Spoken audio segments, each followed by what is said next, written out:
Bonjour et bienvenue sur Netarmix Tutoriel. Aujourd'hui, nous allons voir une autre distribution Linux qui s'appelle, alors j'ai plus le nom en tête, ça s'appelle Alors, c'est un nom un peu bizarre. Hop, ça doit être ça.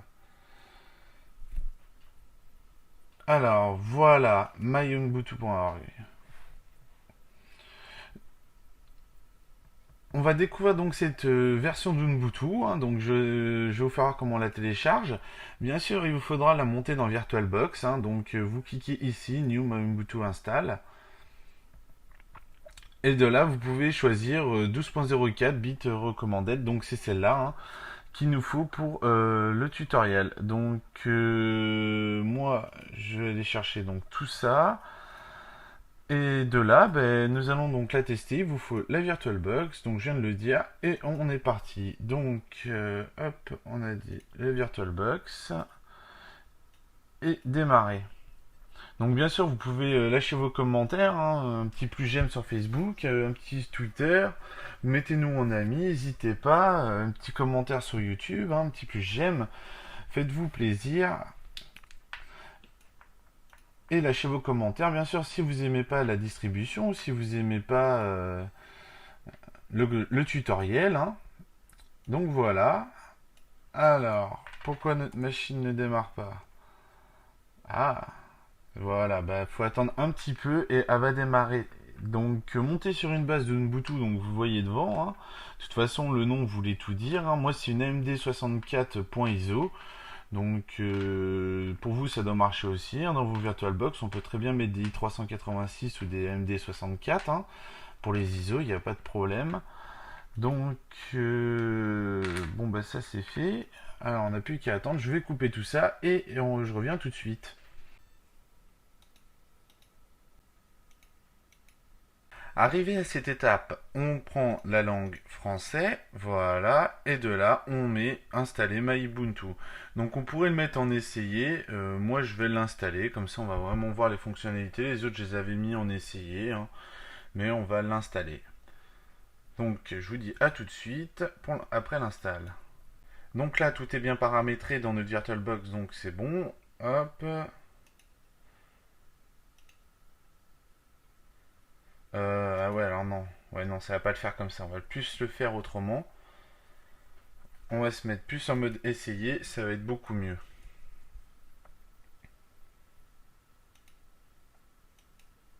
Donc là, il redémarre, c'est normal. Voilà comment se présente cette version d'Ubuntu. Donc plutôt sympa, l'arrière-plan, moi j'aime bien, je trouve ça nouvelle génération, simple mais efficace. Ce qu'on va faire, c'est qu'on va essayer donc de se taper la petite installation, voir si ça passe.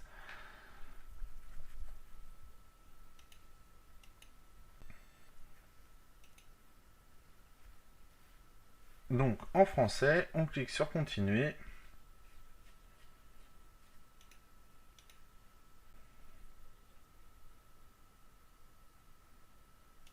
Donc on clique sur continuer. Moi je vais pas faire les mises à jour, mais vous aurez pu cocher les mises à jour ici si vous avez voulu.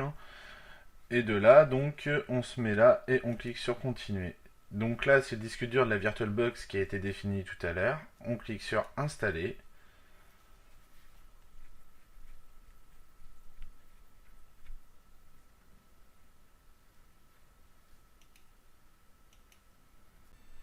Là, on clique sur continuer. À cette étape, toujours français, et on clique sur continuer. Alors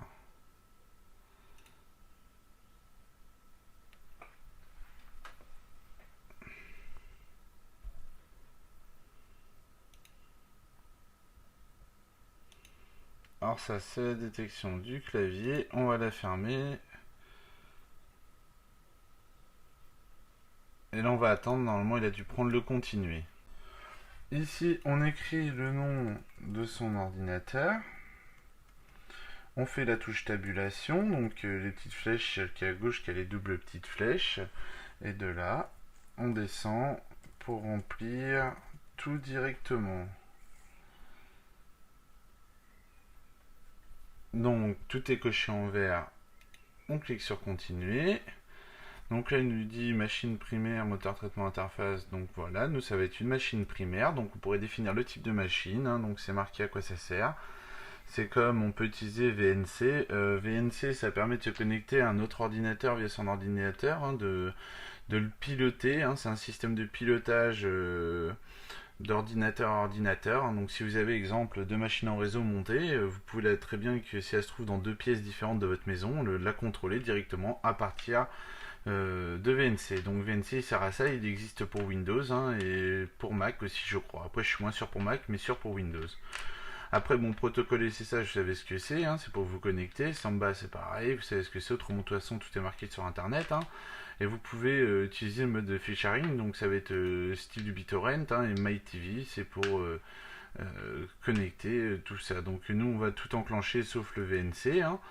Mais de là, vous aurez pu faire ça. Après, vous pouvez aussi mettre un petit flash directement avec vos iPhones hein, dessus, si vous voulez utiliser votre Android. Hein. Donc, c'est votre choix, hein, ou votre iPhone, hein, vous pouvez le scanner direct.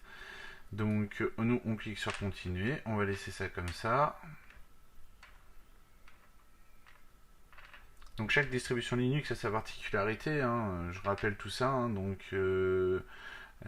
font chacune leur rôle. Hein. Alors après, c'est vrai qu'il faut toutes les essayer une par une hein, pour savoir exactement qui fait quoi, comparé aux autres. Et voilà. Donc là, on redémarre notre ordinateur pour achever l'installation de notre distribution Linux. Hein. Donc moi, je vais couper et on se rejoint juste après. Donc ici, on clique sur Enter, donc la touche Entrée ou Enter, hein, comme vous voulez. Donc une fois installé, nous arrivons à cet écran directement. Donc moi, ma machine a RAM un petit peu, j'ai mis que 500 de RAM dedans, c'est pas terrible. Alors, on voit qu'on peut descendre, hein, on a plusieurs choix. Hein. On peut mettre Media Library, Manage Recording. Ça nous permet de voir, donc c'est un un Linux spécial Media Center, hein, on va l'appeler comme ça, donc un peu comme Geek, je sais plus quoi. J'ai un Geek, j'ai plus le nom en tête. Hop. Donc vous voyez, on peut faire un recording, hein, on peut enregistrer, screener, et ainsi de suite. Hein, donc on peut, hop. On peut faire la touche échappe et quitter, hein, donc on peut voir aussi ces vidéos que l'on a. Hein. Donc on a le choix, donc il est en train de chercher, il voit qu'il n'y a pas de vidéo, mais si on avait enregistré des vidéos, on aurait pu les regarder, on aurait pu écouter aussi les MP3. Hein. Donc il charge, il regarde ce qu'on a dans notre player. On a vraiment un super player MP3, donc moi bon j'ai rien, hein, mais autrement le principe il est là. Donc on peut se balader dans les programmes hein, et de là configurer ce que l'on veut pour justement optimiser tout ça. Hein. Donc il y a la galerie, on peut avoir la galerie. Donc c'est vraiment un media center hein, qui est axé pour la gestion de tout ce qu'on peut faire. Hein. Donc on aura tout de A à Z, donc ça peut vous servir en home à la maison. Hein, vous pouvez avoir une autre utilisation, tout dépend de ce que vous voulez faire avec ça. Mais vous pouvez mettre un ordinateur spécialement dédié à ça hein, pour pouvoir avoir une bibliothèque privée, quoi. Donc je pense que vous avez compris le système de cette distribution Linux. Hein. Donc voilà, hein, rien d'extraordinaire sur cette distribution Linux. Donc on a le choix, si on veut quitter MyTHTV, hein, on peut très bien le quitter, je mets no, là si on est là on peut faire échappe, la touche échappe, hein. On met no, on met yes, voilà, on clique enter, et de là donc on peut revenir à l'écran bureau démarrage. Donc hop, on peut voir qu'il y a un update, donc en faisant tous les updates on va avoir d'autres choses en plus, hein, donc des applications mises à jour, ainsi de suite, hein, des petits raccourcis en plus. Autrement, on peut retrouver tout directement à partir de là. On a vraiment tous les paramètres de notre ordinateur, hein, de l'apparence, aux applications, screen de sauvegarde, les touches, la souris, tout ce qu'on veut. On a les accessoires, hein, normal, hein, comme d'habitude. Hein. On a toujours nos petits accessoires, Internet. Donc on a Web Chromium, hein, donc navigateur de Google Chrome, hein, qui est en version open source, hein, plutôt sympa, Chromium. C'est comme Tor, hein. Si vous n'avez pas vu le tutoriel, regardez le tutoriel sur Tor. Et voilà, donc vous avez le choix. Vous pouvez mettre en VLC si vous voulez, ou mater directement par MyTV. C'est vraiment au choix, hein. Donc une distribution plutôt pas mal, hein. Donc après, quoi vous dire de plus là-dessus? Bah, rien d'extraordinaire. Ce qui serait peut-être pas mal d'intégrer, c'est un client BitTorrent.